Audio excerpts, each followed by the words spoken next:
Get my 6. What's up, everybody? Welcome back to the most awesomest homesteading channel on the entire planet. It has nothing to do with homesteading off the grid. And before you jump to conclusions, or jump at all, no, I did not get a haircut. Before you jump to further conclusions, no, that is not a man bun. I just have it tied up really scrumptious like that because there's a bit of an occasional breeze, and even when it's in a ponytail, sometimes it gets in my face. All right, so if you're listening, you can hear the faint sound of a lawnmower in the background. That's one of my neighbors. It's actually down the hill, across the road, and up the other side of the next hill, mowing his grass. And ordinarily, I wouldn't even make a video if there's any such background noise, because I live out in the middle of nowhere. I can literally, like when the leaves are off in the winter, which is not the case now, I can see like 3 houses. That's it. When the leaves are on, I can't see any. I can't see my own house right now. It's about 300 yards down through the woods there. So I don't have to wait long. I could wait for that guy to stop mowing, have the perfect backdrop. But I started despite the fact that guy is mowing, because what I've been seeing and hearing back here is noticeable. See that? See? Watch. For those of you who are new to the channel, get my 6 means watch behind me. It's military jargon for watch my back, get my back. You know, like a clock, how you tell time. 12 o'clock, 6 o'clock, straight behind you. I've been seeing and hearing, despite the background noise from the lawnmower, what is distinctively footsteps, tree knocks, breaking branches. So let me tell you what's going on. It's a beautiful, beautiful fall day. Let me see if I can get the phone off the tripod here and show you. Oh, come on, here we go. Look at this. It's a beautiful, I'm up at my campground. Now those are the woods between, and yes, we have some firewood there. That's the top of my tripod. There's my mower. There's our hill where we sleigh ride. I'm using my mower as my UTV today. And then there's the woods behind me.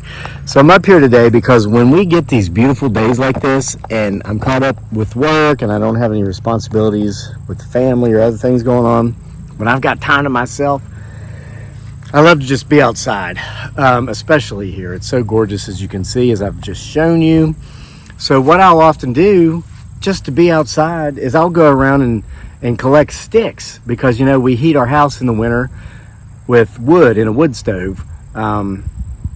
We did get the ductless, like, modernized heating and cooling system, and that's been really great, because we just got it, like, after we got back from the Philippines this spring. We went ahead and bought that, so we'd have it for the past summer. Worked great in the summer, and now that the heat's kicking on, it's great. We have had fires, but when they burn out at night and I don't wake up to put another log back on it, if the temperatures drop below whatever we've got that thing set on, it kicks on, and we wake up and we're still warm in the morning. And I hear you, you're like, duh, that's how the rest of us have been living for whatever. Hey, not us, man. Our house was built in 1903. It had nothing modern in it, and we've been putting it together as we can go along. So anyway, sticks. We need sticks for kindling, right? I don't buy kindling. I just go around and I collect sticks. So that's what I'm doing today. Here's a box of something. It's being used to just put sticks in, and then we store these inside one of our sheds. So when we need to start a fire, we have kindling. And so I get to be outside and picking up sticks. And you're like, well, aren't sticks always there if you need to start a fire? Yeah, but listen, they're not always dry, brah. We had that hurricane come through here just a couple of weeks ago, the one that devastated parts of North Carolina and other parts of the East Coast. We got a lot of rain, no devastation. We're very fortunate compared to those folks. Everything was wet, and the house started to feel a little damp, and we wanted to have that cast iron wood stove fire to kind of like dry things out. There were no dry sticks because I didn't have any in storage, and everything had been rained on for like 10 days straight. So I had to get scrap lumber out of storage and use my bandsaw to make kindling. So anyway, That was a wake-up call. Everything's dried up now. So every day I try to get at least one box of sticks. So I'm out here getting sticks at the same spot. I'm getting to it. What was that?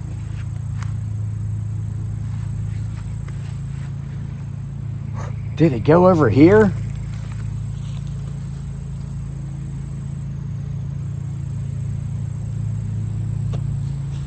Did it go over there? I don't see it, whatever it was. So anyway, I've been coming up here to the same spot because it gets lots of light, so all the sticks in the forest are dried out. And something happened yesterday. Where did I put it? It's right here. That made me think of a Bigfoot Sasquatch story somebody told me, and I mean, I've heard thousands of them, folks, in the comment section on this channel, through emails, through our email we have in the description box. Face-to-face contact with people, friends, family, acquaintances. There's been times I've met people, like at football games, while hiking. Like, hey, I watch you on YouTube. Everybody has a story, right? So this one person told me a story one time, and I wish I could like lengthen some of these stories and maybe put them in Bigfoot Sasquatch files. There's that thing again. What is that? Yeah, the Bigfoot Sasquatch files volumes. I think there's 15 of them. They're available in print and Kindle on Amazon.com. Links in the description box below.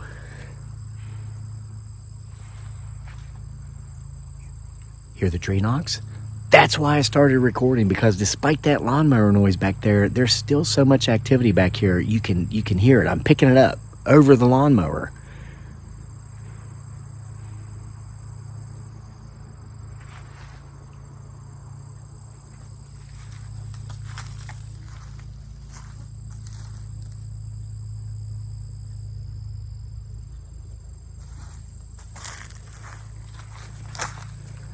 Okay. So the story was this particular story. This guy had a grandfather who was a widower. His wife had died when they were like middle-aged, like mid-40s. He was so in love with her, never remarried, but he went on to live another 50 years, right? But he wasn't depressed and lonely and miserable, maybe lonely at times, but he was an old guy, lived out in the country, had an old country home, kind of like us, had his own land. And, you know, where his land ended, the neighbor's land picked up. It was all forest, just like ours, way over there somewhere. So he was in a very desolate location.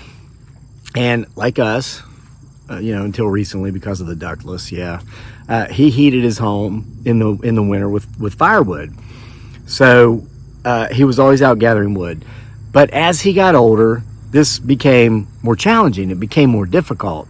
And the dude that told me the story in the trail, that's why I mentioned where I meet people. I met this guy that told me this story on a hiking trail on the Skyline Drive on the mountain in between like Charlottesville and Harrisonburg. You take Virginia State Route 33 to get over it. We have the Shenandoah National Park, and there's this drive like that goes across the ridge of the top of the mountain. I think it starts in North Carolina and goes all the way to, like, it follows the Appalachian Trail. Not all the way, but part of the way. I know it comes through our part of Virginia. So this guy on the trail told me this story. So his grandfather was out getting wood. Every year it became more challenging. It got to where he could barely do it. But then what his grandfather called the forest creatures, and he referred to just about everything as the forest creatures, as he told me this story, would bring him wood. And so the guy just thought, well, granddaddy's old, he's, losing his marbles or whatever.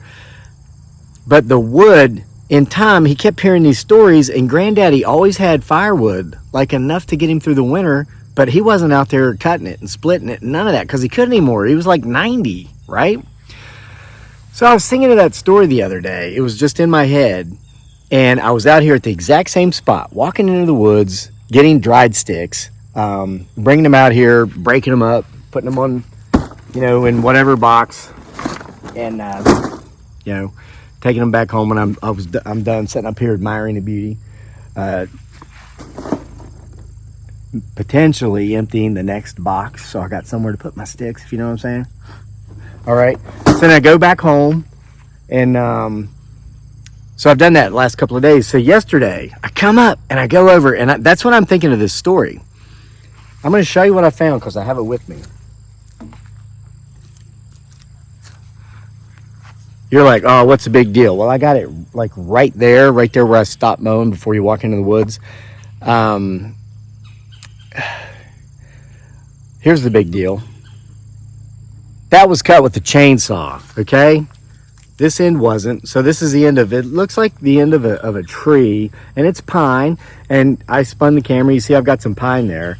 That wood, we use that for our campground wood because, you know, pine doesn't produce a lot of heat, and it also puts off, it's got resin in it, which is flammable. It's like a gooey glue type substance, like a gum.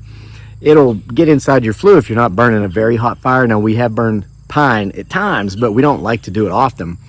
So we bring it up here and burn it as campfire wood, right? It's not going to get stuck in our fireplace.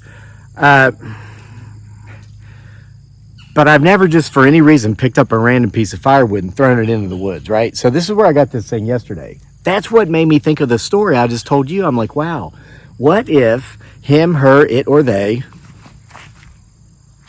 no pun or bun intended, were like out here and they were trying to help me with my firewood efforts, and they just gave me this piece of wood, right? Like that guy's story. And you see why, look at this, karma, making fun of the bun, and the bun's like, yeah, ha ha on you. So anyway, I was like, well, obviously at some point I did just randomly pick up a piece of wood and chuck it into the woods. That was the wood hitting the wood pile, not a tree knock. But let's listen for her response.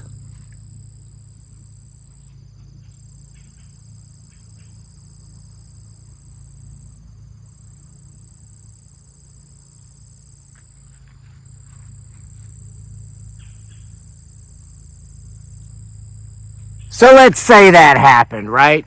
I just happened to be up here emptying the next box to put sticks in. And I threw a piece of wood over there because sometimes people do such things when they're emptying stick boxes, do they not? Don't judge. You've been there.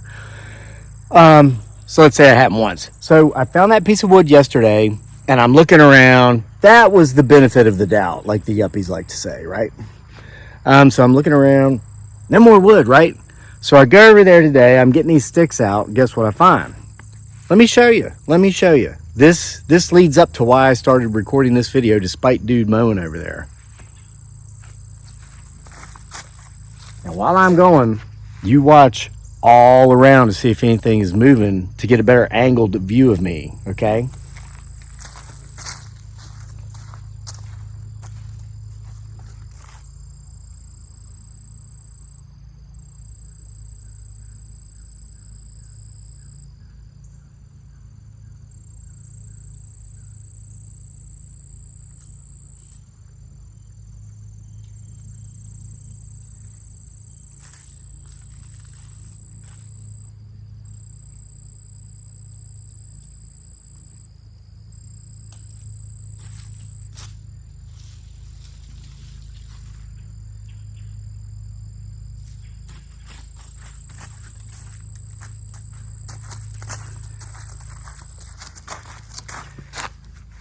Blah.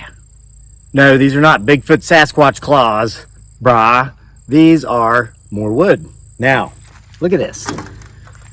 We have another piece of pine.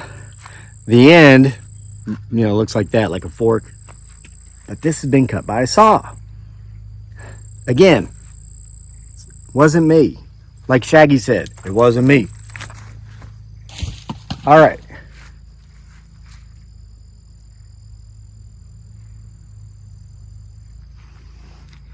I hear you.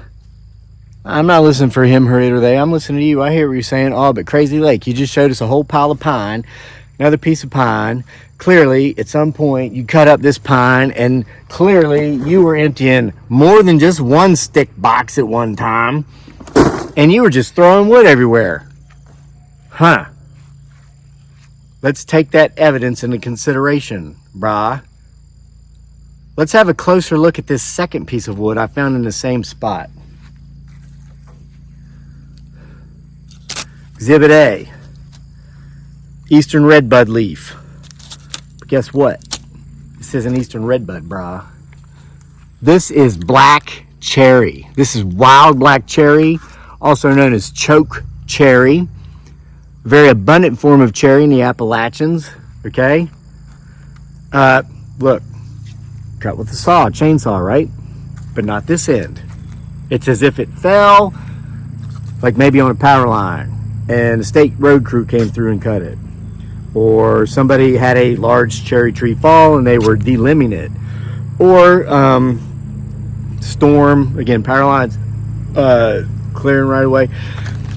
Listen, I've got about a handful of wild black cherry trees on my property.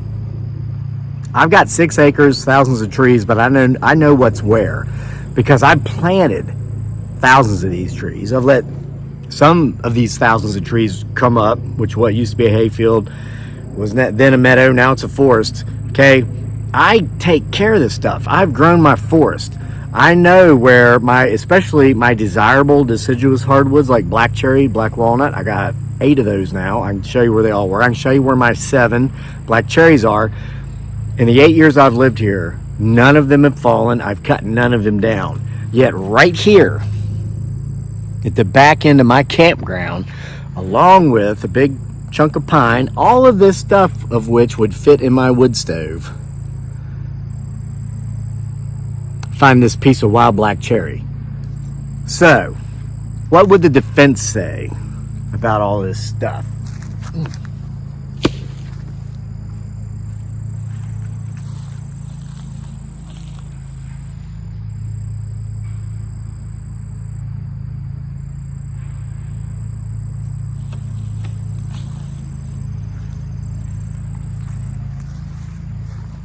Did you hear those footsteps? That was running when I went that way, because my spidey senses were up, telling me something was behind me, watching me, and I walked that way. It's as if it had to adjust to go that way with me to keep me in view.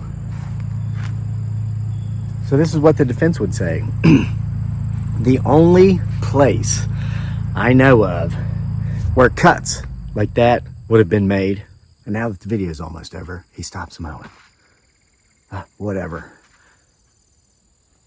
Which, my darlings, means that we can hear even better. So keep your ears as open as you are your eyes. And remember to timestamp anything you see or hear. Okay? Yeah, I see that too. You watch it right there, huh? So the only place any wood has been cut in such a way recently was, or is, a power line right away, about a quarter of a mile that way. And it wasn't this most recent summer. This is an October recording. It was the summer before that. So it was a year and a half ago, which the dryness of the ends of those cuts looks about a year and a half or so old. And I've been splitting and cutting firewood off and on my whole life, but like nonstop and almost like a job for the last 8 years. I would say that's less than 2 years worth of drying there. But right around that time, there's no down cherry here. No cherry was cut up on this property yet. I find that. I think I swallowed a bug. Excuse me.